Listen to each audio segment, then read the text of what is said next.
Good evening everyone, welcome to the class 24। स्वागत है आप सभी का इस सेशन में। आई होप मेरी ऑडियो और वीडियो बिल्कुल क्लियर होगी। Let's start with the session. ये सेशन नंबर 23 है और इसके अलावा जैसे मैंने बताया हम ग्रुप डी के प्रैक्टिस सेट कर रहे हैं। रेलवे की अभी कोई भी नोटिफिकेशन एक्स्ट्रा नहीं आई है ग्रुप डी से रिलेटेड, सिर्फ एनटीपीसी का आंसर किया है, उसके अलावा कोई नई नोटिफिकेशन नहीं है। ठीक है, अभी जो रिसेंटली हो रहा है वो ईरान और यूएस का आपको वॉर तो पता ही होगा, लेकिन उसके अलावा एक चीज और जो हमारे देश में चल रही है वो है वायलेंट। ठीक है, नोएडा के अंदर वायलेंस हो रहे हैं। हालांकि इसका कनेक्शन अगर कहीं से भी किसी जैसे कि आप सुन ही रहे हो कि हर कंट्री के अंदर ये टारगेट किया जाता है कि वहाँ की कोई एक पर्टिकुलर पॉपुलेशन जो है ना उसको टारगेट करो और उसको उससे वायलेंस करवाओ, है ना। ये दूसरे कंट्री की किसी दूसरी कंट्री हो, जैसे नेपाल में हुआ, बांग्लादेश में हुआ, या पीछे आपका और भी दूसरी कोई कंट्रीज हैं जिनमें ये सब चीजें हो रही है। श्रीलंका में एक्चुअली यही हुआ था। वहां पे क्या करते हैं, किसी एक पर्टिकुलर सेक्शन को प्रवोक करके उनको पैसे देके भड़काते हैं और उससे, क्योंकि हमेशा ही नोएडा में या जो वर्कर्स हैं उनकी सैलरी अराउंड 15,000 टू 25,000 ही होती है। हालांकि अगर हम इसको देखें तो ये पैसा बहुत कम है अपनी महीने की खर्चा चलाने के लिए और परिवार की जरूरतों को पूरा करने के लिए। लेकिन उसके बाद भी ये एक पर्टिकुलर पैटर्न है जो फॉलो हो रहा है, तो उसको थोड़ा सा देखते हुए उसके ऊपर इन्वेस्टिगेशन सरकार की तरफ से चल ही रही है। एजेंसी अपनी जो कुछ इन्वेस्टिगेशन है वो कर रही है। लेकिन यस, अब पॉइंट ये है, मेरा पॉइंट यहाँ पे इस चीज को बताने का ये है कि आप प्लीज इस पूरे दलदल में नहीं फंसिएगा, इस पूरे सिनेरियो में नहीं फंसिएगा। रीजन इज कि जब हमारे पास ऑप्शन है, जब हम थोड़ी सी तैयारी करके एक सिक्योर जॉब ले सकते हैं, तो हम क्यों ही प्राइवेट के चक्करों में पड़े। प्राइवेट जॉब जो है वो सिक्योरिटी नहीं देती है, पैसा दे सकती है, लेकिन पैसे के साथ साथ बहुत ज्यादा अशांति होती है, बहुत ज्यादा टेंशन होती हैं, टारगेट्स को पूरा करने की टेंशन होती है। बहुत पैसा है लेकिन वही है ना, अपने को चादर उतनी ही चाहिए ना जितने में अपने पैर ढक सके, है ना। चादर उतनी बड़ी क्यों ही लेनी कि पैर, मतलब पैरों से कहीं लंबी चादर हमने बिछा रखी है, उसका भी ज्यादा क्या ही यूज है। तो ऑब्वियसली द पॉइंट इज, एक अच्छी सुखद जिंदगी हमें व्यतीत करना, ये हमारा पॉइंट है। और गवर्नमेंट जॉब्स जो होती हैं वो आपको सिक्योरिटी देती हैं, जिंदगी भर की सिक्योरिटी देती है, एक अमाउंट देती हैं आपको रिटायरमेंट पे, ताकि उस अमाउंट से आप अपनी लाइफ को, आगे आने वाली लाइफ जो है 60 साल के ऊपर की जो लाइफ है उसको अच्छे से निकाल सकें। तो ऑन दैट पॉइंट, है ना, तो इसको हमारे पास ऑप्शन है, हम रेलवे एसएससी की तैयारी अच्छे से कर सकते हैं। एसएससी की तैयारी तो हम बहुत अच्छे से कर सकते हैं, रेगुलर पैटर्न है, ऑफलाइन सेंटर्स हैं। एसएससी के खुद क्लास 24 ने इस बार 2 बच्चे क्लियर कराए हैं बहुत अच्छी पोस्ट पे, और कुछ और भी 11 बच्चे सिलेक्ट हुए हैं कुछ थोड़ी कम पोस्ट पे। लेकिन यस, हमारे लिए जॉब डिफिकल्ट नहीं है। जितना स्ट्रगल प्राइवेट जॉब के लिए होता है ना, उतना स्ट्रगल हमें गवर्नमेंट जॉब के लिए नहीं करना पड़ता है। तो आप कैसे भी करके ना मेहनत करिए, पढ़ाई करिए, लेकिन अपनी एक जॉब जो है वो सिक्योर कर लीजिए। ठीक है, ओके। थ्योरी वाला पार्ट जो है वो क्लास 24 की एप्लीकेशन पे मिल जाएगा, जहाँ पे पूरी फिजिक्स, केमिस्ट्री और बायोलॉजी आप लोगों के लिए कंप्लीट कराई गई है। हर एक चैप्टर की पीडीएफ है, आपको कोई पीडीएफ के लिए भी स्ट्रगल नहीं करना है, पूरा पार्ट वहां से आप ले सकते हो और बढ़िया तरीके से अपनी तैयारी कंप्लीट कर सकते हो, टेस्ट दे सकते हो। क्लास 24 एप्लीकेशन आप डाउनलोड करके रखिए, क्योंकि वहां पे हर दिन जीके के बहुत सारे टेस्ट अपलोड होते हैं। ठीक है, चले क्वेश्चन नंबर 1 आपकी स्क्रीन के ऊपर। निम्नलिखित में से कौन सी जीवन प्रक्रिया ऑक्सीजन की अनुपस्थिति में ग्लूकोज के टूटने का कारण बनता है? C6H12O6। अगर ग्लूकोज ब्रेक डाउन कर रहा है तो सबसे पहले पायरुविक एसिड में ब्रेक डाउन करता है, और यहाँ पे एब्सेंस ऑफ ऑक्सीजन का मतलब है कि एनएरोबिक ऑक्सीजन की बात हो रही है। बिना ऑक्सीजन की रेस्पिरेशन को हम अवायवीय श्वसन के नाम से जानते हैं, जहां पे फर्मेंटेशन जो कि किण्वन की प्रक्रिया है उसके लिए ये क्वेश्चन लिखा हुआ है। ईस्ट जो है वो यहाँ पे एग्जाम्पल है, खमीर हम जिसको बोलते हैं। यहाँ पे CO2 रिलीज होता है और साथ में इथेनॉल की प्रोडक्शन होती है।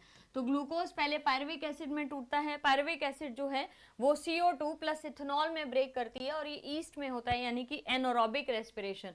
एरोबिक और एनोरोबिक दो तरीके की हमारे पास रेस्पिरेशन होती है, जहां पे एरोबिक रेस्पिरेशन होती है in the presence of oxygen, यानी कि O2 की प्रेजेंस में, जहां पे ग्लूकोज हमारे सेल्स के अंदर जाके ग्लूकोज हमारे साइटोप्लाज्म में एंटर करता है, और साइटोप्लाज्म में एंटर करने के बाद ये जाता है पायरुविक एसिड में। ठीक है, पायरुविक एसिड, पायरुविक एसिड जो है ये वापस से ब्रेक डाउन करता है माइटोकॉन्ड्रिया के अंदर एंटर करके, जहां पे ये बनाता है एटीपी, एडेनोसाइन ट्राइफॉस्फेट।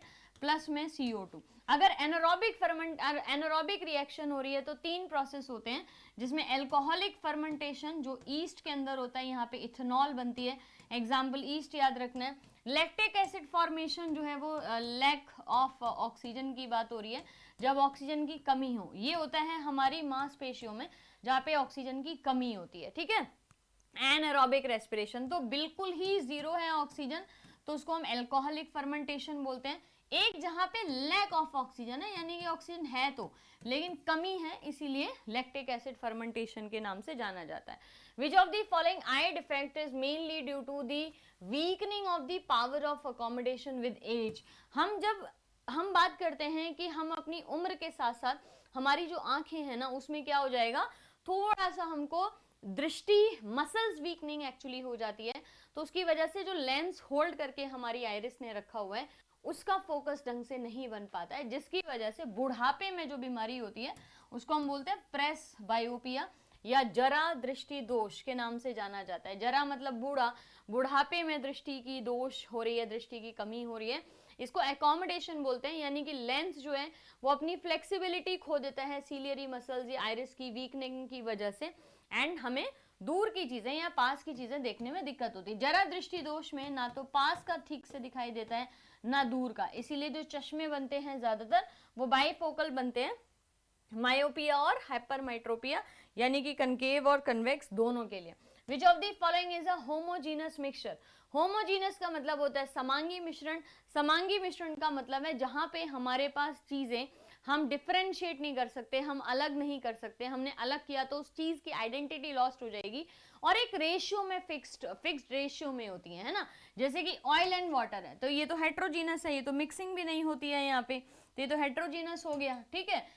मिट्टी है, मिट्टी भी क्या है, ये हेट्रोजीनस है, कंकड़, पत्थर, मोटा पत्थर, बालू, सैंड, ऐसे करके।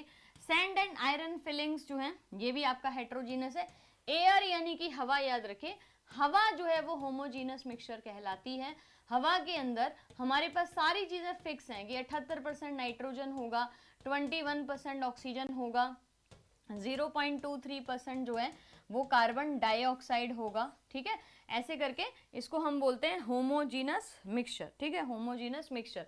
होमोजीनस मतलब समांगी, समांगी मतलब चीजें समान मात्रा में, तो समान मात्रा में है, यानी कि फिक्स्ड पर समान मात्रा मतलब इक्वल इक्वल नहीं, 50-50 नहीं। समांगी मतलब जहां पे हमारे पास चीजें फिक्स्ड हैं, है ना। ब्रास है जैसे कॉपर और जिंक तो फिक्स्ड है। आयरन एंड कार्बन, क्रोमियम मिला दिया। विनेगर, विनेगर में क्या होता है, जब हम विनेगर या विनेगर बोलते हैं तो विनेगर हमने एसिटिक एसिड को हमने पानी में मिला दिया। कितना एसिटिक एसिड होता है उसमें, 7 से 8%। Sugar and water, air, soft drink, alcohol in water, bronze, ये सारे क्या है होमोजीनस मिक्सचर। हेट्रोजीनस क्या है, oil and water, soil and water, chalk and water, gravel and sand, orange juice, fruit salad, fruit salad जो है ना, खीरा, टमाटर, प्याज सब मिक्स कर दिया। Pizza, ice in water, hamburger, mix nuts, नमकीन होती है, मिक्सचर नमकीन जिसे कहते हैं। तो होमोजीनस क्या है, मिक्सचर। हेट्रोजीनस मतलब मिक्सचर होता है जहां पे सब चीजों का रेशियो अलग अलग है, और किसी भी चीज को, एक चीज को दूसरी चीज से आप इजीली डिस्टिंग्विश कर सकते हो, है ना, डिस्टिंग्विश कर पा रहे, अलग नहीं कर पा रहे हो भले ही, लेकिन डिस्टिंग्विश कर पा रहे हो, दिखाई दे रहा है अलग अलग। विच of the following condition will not increase the rate of evaporation, ये अपन ने पीछे भी किया है। इनमें से कौन सी चीज इवेपोरेशन के रेट को नहीं बढ़ाएगी, लिखा हुआ है नहीं बढ़ाएगी। ह्यूमिडिटी कम है तो रेट ऑफ इवेपोरेशन बढ़ेगा, ठीक है। इंक्रीज सरफेस एरिया, तो रेट ऑफ इवेपोरेशन, जितना सरफेस एरिया बड़ा होता है उतना ही ज्यादा बढ़ती है इवेपोरेशन का रेट, ठीक है। इंक्रीज टेम्परेचर, तापमान जैसे जैसे बढ़ता जाएगा इवेपोरेशन बढ़ती चली जाती है। डिक्रीज्ड विंड स्पीड, याद रखिए अगर हवा की गति कम होगी तो कपड़े सूखने में समय लेंगे, ठीक है, हवा की गति कम होगी तो कपड़े सूखने में समय लेंगे। What makes the brain suitable for thinking activities? मस्तिष्क को सोचने समझने वाली गतिविधियों के लिए क्या उपयुक्त बनाता है, कौन सी चीज जो है वो हमारे दिमाग को सोचने समझने की शक्ति बनाती है, क्योंकि हमारे ब्रेन में न्यूरॉन्स हैं, या हमारा ब्रेन बहुत सारे न्यूरॉन्स का बना हुआ है। न्यूरॉन्स मैसेंजर का काम करता है, मैसेज का काम करता है, तो it's complex arrangement of many neurons, ठीक है, न्यूरॉन्स का अरेंजमेंट कहलाता है। Which meristematic tissue has the highest level of oxygen? Intercalary meristematic tissue lateral meristematic tissue, xylem या एपिकल मेरिस्टेमेटिक टिश्यू। ऑक्सिन जो होते हैं वो ए से लर्न करिए, ए ऑक्सिन, एपिकल मेरिस्टेम भी ए हो गया। तो जो हमारा टिप होता है ना, टिप, हमारी जो ये टिप वाला पोर्शन है ये ऑक्सिन है, जो लास्ट में रूट के लास्ट में है ये भी ऑक्सिन है। ऑक्सिन की ही वजह से हमारे पेड़ किसी भी तरीके के किसी भी चीज की तरफ झुकते हैं। पानी की तरफ रूट्स भाग रही हैं, ऑक्सिन, धूप की तरफ तना भाग रहा है, ऑक्सिन। तो ऑक्सिन हमेशा टिप पे होगा, पौधे को मुड़ना है तो वो यहीं से मुड़ेगा। तो एपिकल मेरिस्टेमेटिक टिश्यू याद रखिए, apical meristematic tissue.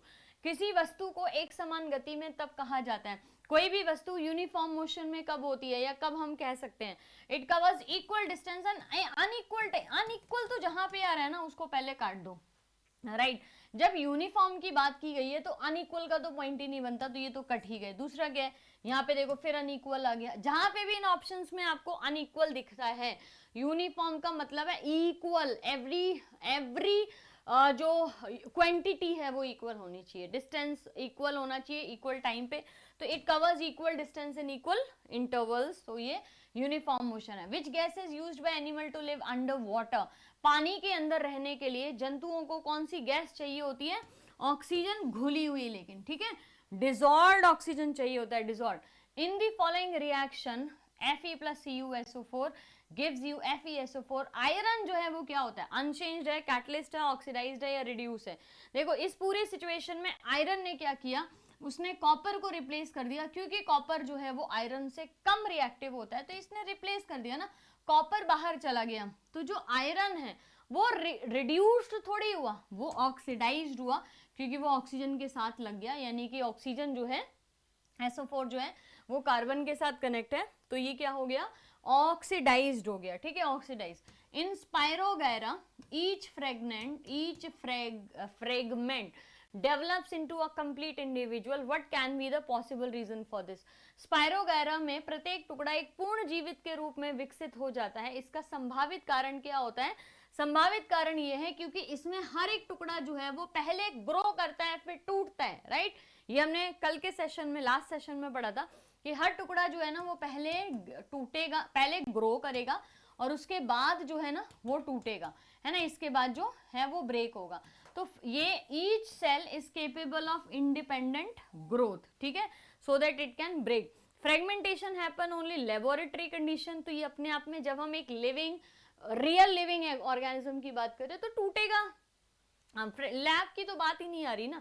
Each fragments had root, Spirogyra doesn't have root, it has spiral shaped chlorophyll. Each fragment has complex organs. We are talking about a very simple organism, very simple multicellular organism, Spirogyra, जिसमें spiral shaped chlorophyll होता है। तो यहाँ पे each cell is capable of independent growth. Which of the following quantity represent the slope of a displacement time graph? Velocity की definition है, velocity की definition क्या कहती है? Displacement, velocity is equal to displacement upon में time taken, ठीक है, displacement upon में टाइम टेकन, ठीक है, displacement upon time taken. And displacement upon time taken का मतलब हो गया वेलोसिटी के फॉर्मूले की हम बात कर रहे हैं। और ये ग्राफ हमेशा हमारा क्या बनता है? Straight line graph. क्या बनता है? It is a straight line graph, जैसे कि हमारा डिस्टेंस और टाइम का बनता है या यूनिफॉर्म मोशन का बनता है, equal distance in equal time, equal distance covered in equal time कह सकते हैं। तो ये हमारे फॉर्मूला क्रिएट होता है। Plaster of Paris POP is prepared by heating which of the following? POP किसके हीट करने की वजह से बनता है? जिप्सम के हीट करने की वजह से। CaSO4 डॉट में 2H2O, हीट आपने करा 100 डिग्री सेंटीग्रेड पे, ठीक है, 1.5 molecule of water, 1.5 molecule of water क्या कर दिया आपने? 100 डिग्री पे माइनस कर दिए, विच बिकम CaSO4 डॉट में हाफ H2, ठीक है, हाफ H2 जिप्सम हो गया यहाँ पे। Which of the following tissue is very elastic and used to connect two bones in a body? हमारे शरीर में दो हड्डियों को, यानी कि टू बोन्स, बोन को बोन से जोड़ना है तो क्या काम में आता है? लिगामेंट। इसका अपोजिट होता है जब मसल को बोन से जोड़ना है तो क्या काम आता है? टेंडन। एडिपोसाइट फैट के लिए होते हैं। मैक्रोफेज और mast cell, mast cell histamine release करता है जो हमें एलर्जी में मदद करता है। मैक्रोफेजेस क्या करते हैं, हमारे शरीर में मौजूद मैक्रो ऑर्गेनिजम्स जो हैं उनको मारने का काम करते हैं, ठीक है। मैक्रोफेजेस मारने का काम करते हैं। The energy possessed by a moving object due to its motion, किसी भी चीज में, किसी भी वस्तु में अगर एनर्जी इसलिए है क्योंकि वो चल रही है, दौड़ रही है, भाग रही है, तो क्या होता है, काइनेटिक एनर्जी, जिसमें हमें वेलोसिटी ऐड करना है। फॉर्मूला क्या हो जाता है, हाफ mv²। अब बताओ, जो बच्चे काफी टाइम से ये 23 सेट्स को आज पूरा करे हैं मेरे साथ, हर सेट पहले से भी किया है, तो क्या ये नहीं लगता आपको कि अभी तो ठीक है भाई, हम ये क्वेश्चन कर सकते हैं, कहीं कोई दिक्कत नहीं है, ये पेपर तो हमसे आराम से सॉल्व हो जाएगा, ये लग रहा है इजी आज आपको? यहाँ पे चले, यहाँ पे the effect of multiple reflection of sound in large hall और auditorium is actually due to uniform distribution of sound. जो आवाज है वो हर तरफ से टकरा रही है और उसके बाद वो हमारे कानों तक आ रही है। तो हॉल्स जो होते हैं वो ऐसे बनाए जाते हैं कि साउंड जो है वो इस तरीके से क्रिएट की जाए कि हर जगह से साउंड रिफ्लेक्ट होके आती है। तो it helps in uniform distribution of sound. Which of the following is true about magnetic field inside a solenoid? Magnetic field favourite form question है ग्रुप डी का, है ना, अब तक तो समझ आ ही गया होगा आपको।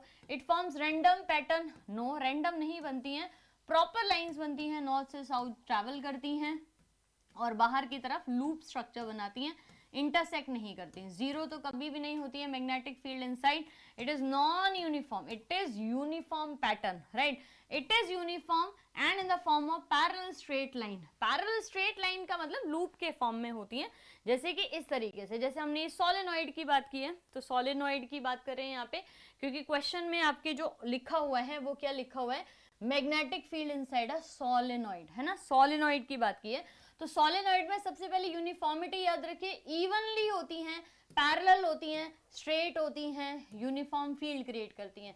स्ट्रेंथ फॉर्मूला की बात करें तो ये B is equal to mu n l, जहाँ पे n लेंथ को रिप्रेजेंट करता है, एल नहीं, आई करंट को रिप्रेजेंट करता है। डायरेक्शन डिटरमाइन होगी राइट हैंड ग्रिप रूल से, जहाँ पे हमारा डायरेक्शन थंब जो है वो मैग्नेटिक फील्ड की थंब जो है वो मैग्नेटिक फील्ड लाइंस की डायरेक्शन को रिप्रेजेंट करता है। सोलेनॉइड क्या होता है, आइडियल सोलेनॉइड का मतलब है जो कि हमारा, जिसमें मैग्नेटिक फील्ड बाहर जो है वो जीरो रहे और अंदर जो है वो यूनिफॉर्म रहे, ठीक है। हमने इसमें कोर या कौन सा चीजों को यूज करते हैं, सॉफ्ट आयरन को यूज किया जाता है, जिसको हम फेरोमैग्नेटिक के नाम से जानते हैं, और ये हमारी स्ट्रेंथ को, मैग्नेटिक फील्ड की हेल्प करता है इंक्रीज करने में। An object has a weight of 24 newton on earth, what will be weight on the moon?